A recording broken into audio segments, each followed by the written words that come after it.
Patagonianos! Hoje tem resenha de No Seu Pescoço, livro da escritora nigeriana Chimamanda. Então, se você quer saber nossa opinião, quer saber se vale a pena ou não ler, é só continuar assistindo o vídeo.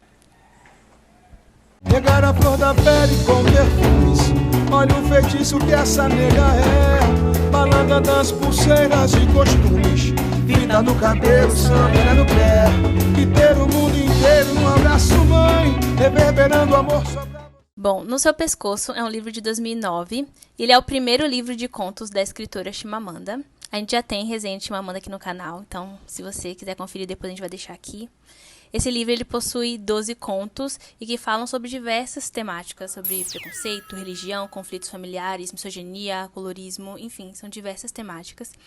E Chimamanda ela tem um olhar muito sensível e ela transmite muito sobre as suas raízes nos seus contos, enfim, na sua escrita, então a gente consegue perceber muito isso.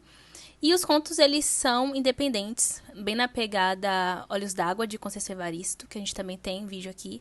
Então, você não necessariamente precisa começar do primeiro, enfim, você pode ir seguindo a ordem que você quiser. Mas eles têm uma coisa em comum, que é a narrativa que é feita por mulheres. Enfim, tem protagonismo de homens também, mas a narrativa ela é sempre feita pelas mulheres. E a gente escolheu... Cada uma escolheu um conto para poder falar um pouco para vocês e deixar aquele gostinho de tipo, quero ler esse livro. E o que eu escolhi é o conto Os Casamenteiros, que tem os personagens Chinasa e Ofodile, que são um casal que, enfim, se casam na Nigéria, em Lagos, e logo depois eles se mudam para Nova York, nos Estados Unidos. O casamento ele foi arranjado pelos tios de Chinasa. E eles tratavam aquele casamento como a coisa mais maravilhosa que poderia acontecer na vida dela. Inclusive, Chimamanda fala, né, como se ela tivesse, enfim, ganhado na loteria, assim. Porque ele é um médico e ele já trabalhava nos Estados Unidos há muito tempo. Então, para ela seria, enfim, maravilhoso. Teria a vida perfeita. E logo quando ela chega lá, ela percebe que já não seria aquilo que ela estava imaginando. Enfim, ela detalha um pouco sobre a casa, enfim, de como ela imaginava que seria. E por ele já ter morado nos Estados Unidos há muito tempo, ele era totalmente americanizado. Então, ele sempre corrigia as palavras que ela falava em nigeriano, dizia que ela tinha que falar mais, né, com aquela entonação, enfim, as palavras americanas. E ele tinha, inclusive, até mudado o nome, né? O nome dele nigeriano era Ofodile e lá nos Estados Unidos ele era conhecido como Dave. E, inclusive, ele fala pra ela fazer a mesma coisa, porque o nome dela era muito difícil. E o nome do meio dela era Agatha, né? Então, ela passa a assumir esse nome nos Estados Unidos. E aí tem um trecho até que eu acho bastante interessante, que ele fala, né? Você não entende como as coisas funcionam neste país. Se você quiser chegar a algum lugar, tem que ser o mais normal possível. Se não for, vai ser largada na beira da estrada. Então ela era bastante submissa a essa questão, ela sempre aceitava o que ele falava, enfim.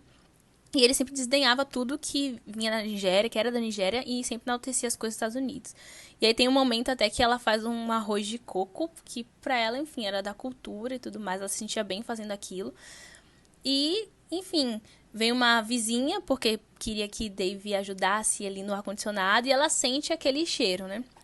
E aí, enfim, tem essa situação e tal. E no outro dia ele compra um livro enorme pra ela de receitas americanas e diz que ela tem que passar a fazer essas receitas a partir daquele momento, porque ele não queria ser conhecido como uma pessoa que espalha cheiro de comida estrangeira pela sua vizinhança, né? Então, o personagem ele nem era mais um homem nigeriano, né? Que ele não era mais nascido na África, ele era americano, ele tinha comportamentos, atitudes e pensamentos, tudo dele era voltado para os Estados Unidos. E ele pensava que assim era a única forma dele realmente crescer no país, né? E aí tem um momento que eles têm uma briga já no final do conto. E aí eu não vou contar o motivo pra você descobrir, você ler. E ela pergunta, né, o que ele viu nela, por que ele quis casar com ela. E aí, dentre outras coisas, ele fala que ela era uma negra de pele clara e que ele pensava na aparência dos filhos, né? Que eles nasceriam de pele clara e a vida deles se tornaria mais fácil nos Estados Unidos. Então, assim, é uma coisa bem triste de se pensar, mas a gente sabe que também não é uma coisa que vem dele, assim, uma coisa de construção e tal. O quanto ele sofreu, provavelmente, para ter esse pensamento que ele tem. E é isso, ele acaba se adaptando à cultura e quer que ela se adapte também, mudando nome, hábito, cultura, comida, tudo. Então ele vê essas pessoas que vêm da Nigéria a cultura como inferior e acaba se adaptando, né, se tornando homogêneo, né, naquela massa ali dos Estados Unidos.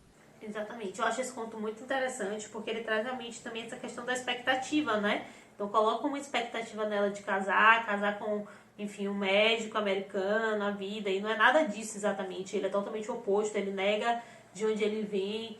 E aí é muito difícil, porque ela passou a vida toda apegada àquilo ainda. Então, assim, pra ela é muito difícil não fazer as comidas que ela gosta, não poder, enfim, usar o nome dela, não poder falar as palavras que ela conhece. É um conto bem, bem bacana. Inclusive, o conto que eu trouxe, que é o Cela 1, é o primeiro conto, inclusive, eu vou trazer aqui um relato que ele poderia ser um meme, mas assim, eu comecei a ler No Seu Pescoço sem saber que era um livro de contos. Sim, gente. Fui lendo o primeiro, disse, gente, essa história tá... Nossa, vai ser bom. Fui lendo o segundo, achando que era a continuação do primeiro. Eu não tava reconhecendo o nome. Mas eu disse, olha, alguma coisa aqui tá conectando. Deve ser a irmã dele que não falaram o nome, que cresceu, que virou, que enrolou. No terceiro, eu percebi, gente, isso aqui não tá normal, não. Pera aí, que essa história tá estranha. Aí eu fui procurar e eu vi que No Seu Pescoço era um livro de contos. Aí eu fiquei, gente, amada. Eu bem esperando a história continuar e... Amadas.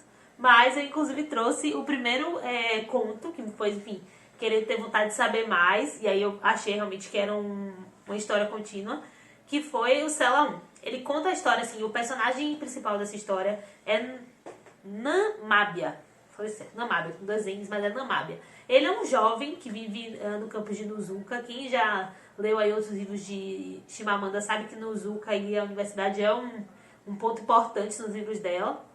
Eles vivem lá pela década de 70. É um período em que ele vive com o pai, a irmã e a mãe. Num período que estava crescente os cultos. Cultos eram uma coisa que a gente pode trazer aqui como gangues, sabe? Gangues rivais, enfim, vivendo no mesmo lugar. Enfim, tinha muito problema, tinha briga e causava morte. A polícia, enfim, estava muito focada em perseguir, enfim. E Namíbia era um cara, assim, meio vida boa, sabe? Vivia de boa.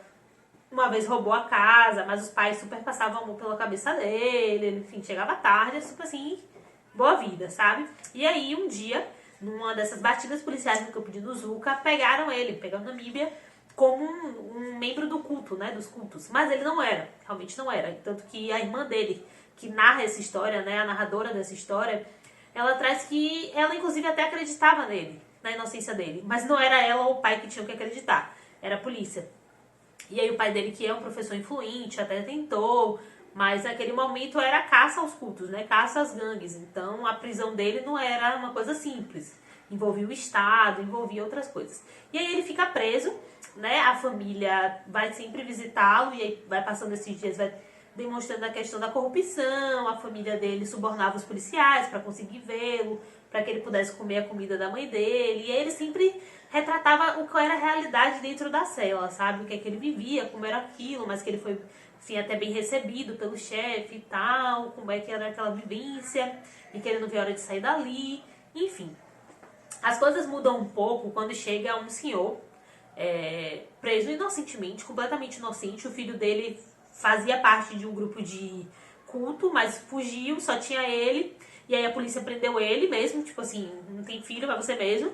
E aí esse senhor, ele começa a passar por muitas situações lá dentro, né?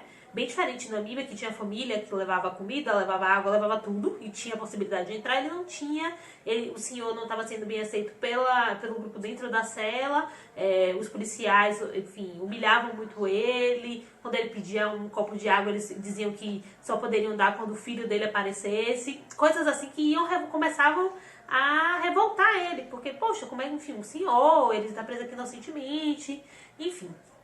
Nisso, ele estava numa cela que era dita como tranquila, mas tinha aí um mito de uma cela que era, assim, super horrível e que tinha torturas, enfim. Um dia desse, Namíbia, ele meio que se revolta com o tipo de injustiça, com a humilhação que esse senhor sofre. Nisso, ele é transferido para essa temida cela. A família não sabe de nada. Eles conseguem a liberação dele e vão para a delegacia. Quando eles chegam lá, eles descobrem que ele tinha sido, enfim, transferido. E eles ficam desesperados, né? Até você também que tá lendo, você fica. Porque essa cela, ela é, assim, tida como um horror. Então a gente já fica imaginando, meu Deus, o que aconteceu? E aí eles vão até essa delegacia, enfim, ela retrata, isso é muito Chimamanda, né? Retratar as emoções de quem tá vivendo. E se você fica assim, nossa, realmente eu também ficaria tensa, ficaria nesse clima. Enfim, eles encontram ele, conseguem liberá-lo com autorização. E aí é como a irmã dele traz, como se ele viesse pro carro outra pessoa. Sabe, ele tava meio machucado, mas ele não queria dizer o que tinha acontecido ali dentro. Ela tratava ele como uma pessoa distante, fria, triste, muito reflexivo. E aí, e assim, inclusive, que se fecha a história. Me fez pensar muito na realidade brasileira da questão do encarceramento em massa, dos problemas, enfim, de aprisionamento, né? A gente tem muitos, a gente já fez vídeos aqui. Enfim, pessoas sendo presas inocentemente. E que doloroso deve ser para famílias, para pessoa ser presa inocentemente, ver outra pessoa presa inocentemente, ser, enfim, humilhada. Mas, assim, foi um conto que me tocou muito por isso. E que tem, assim, uma cara bem Chimamanda, mas que marca muito, assim, sabe? A questão da injustiça, a questão da realidade. Quem era ele antes de ser preso? Quem era ele depois de ser preso? De que forma aquela realidade impactou ele? O que acontecia nessa cela? Porque era uma coisa que, enfim, ficou aí no ar, mas que, com certeza, enriqueceu muito o conto.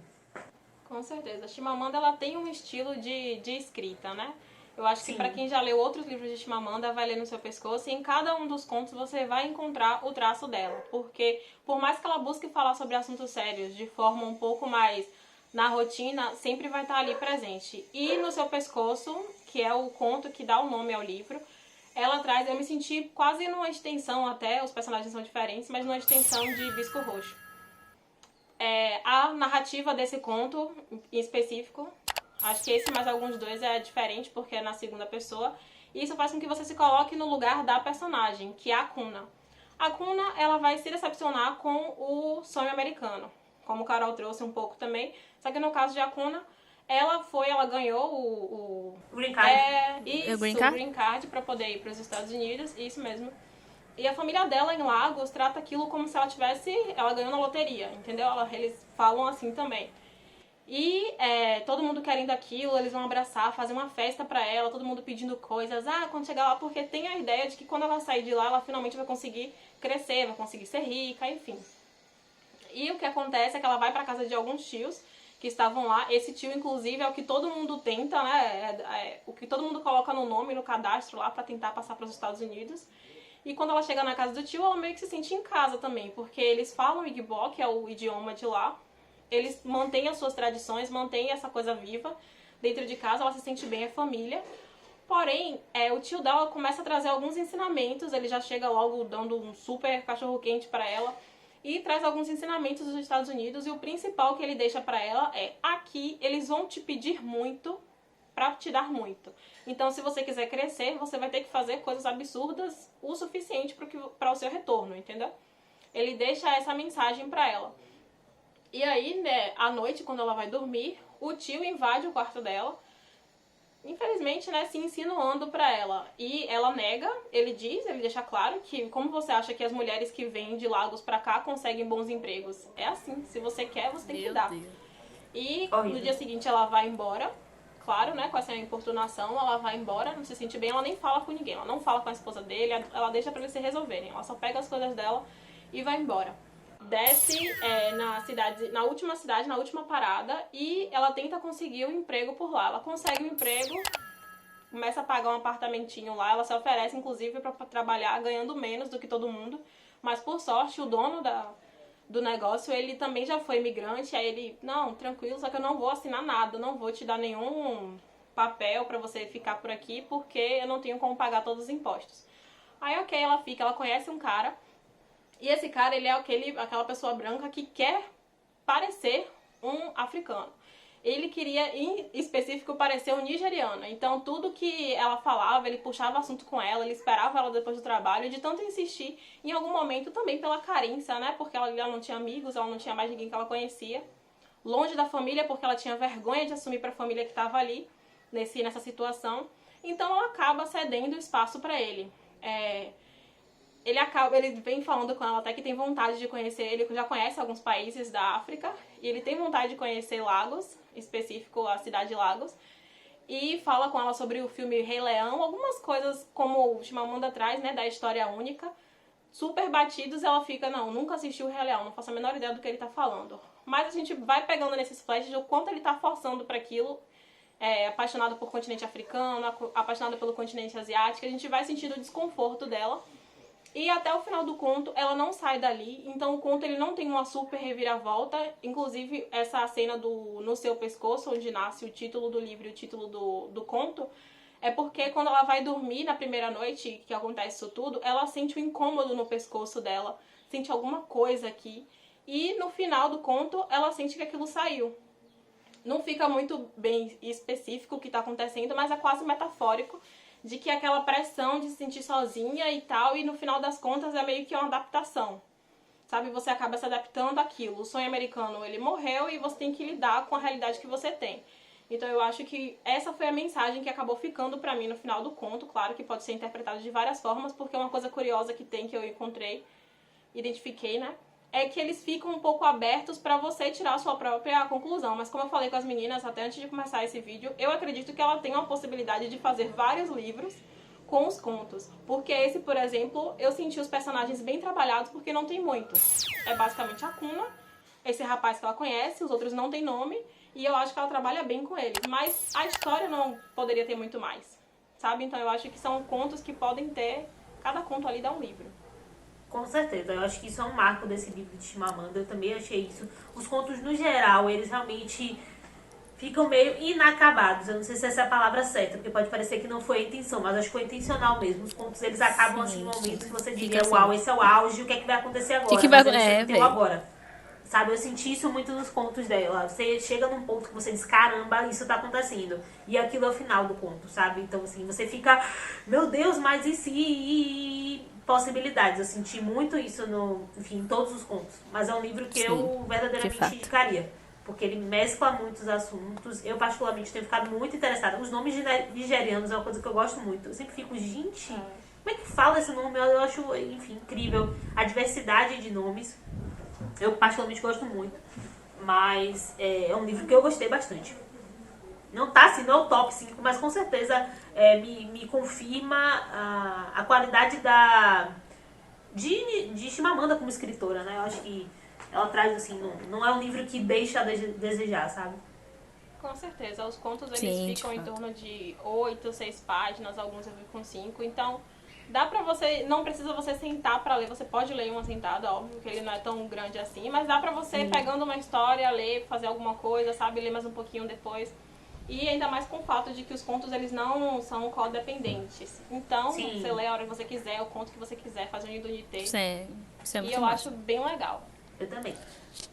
É isso, se você já leu... Na lista, né? Ah, com certeza. Verdade. A gente vai colocar aqui outro vídeo também dela que a gente tem. Se você já leu, comenta aqui pra gente saber o que você achou. Se você tem outras indicações de Chimamanda ou, enfim, de outras escritoras pra gente fazer aqui, é só comentar aqui, tá bom? E é isso, até o próximo vídeo. Até o próximo vídeo, tchau, tchau. Tchau, tchau. Pegar a flor da pele com perfumes. Olha o feitiço que essa nega é. Balanga das pulseiras e costumes. Vida no cabelo, samba no pé. E ter o mundo inteiro num abraço, mãe. Reverberando amor só pra você entender. Que o corpo é como um grito e nos